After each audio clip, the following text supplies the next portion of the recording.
नाज़रीन, आपको आम खबर से आगाह करें कि इसराइल के लिए ख़तरे की घंटी बजा दी गई है।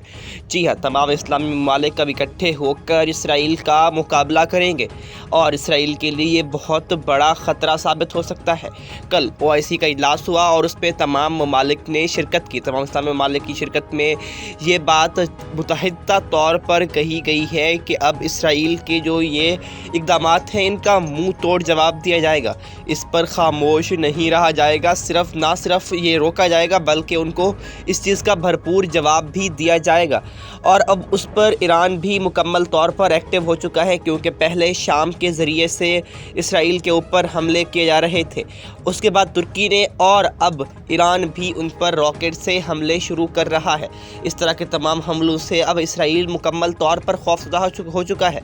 जबकि OIC में ये मुत्तफ़िक़ा तौर पर फैसला भी हो चुका है कि अब फ़लस्तीनियों को मुकम्मल तौर पर ट्रेनिंग दी जाएगी कि वो किस तरह से इसराइली जो फ़ौज है उससे निपटेंगे। तो ये चीज़ इसराइल को मज़ीद ख़तरा पैदा कर रही है और इसराइल इस वक्त बहुत परेशान है और तमाम इस्लामी ममालिक इस वक्त मुत्तहिद हो रहे हैं और अपने पहला जो उनका मस्जिद अक्सा जो बैतुल मक़दस है उसके लिए, अब उसके दिफा के लिए तमाम इस्लामी ममालिक इकट्ठे हो चुके हैं।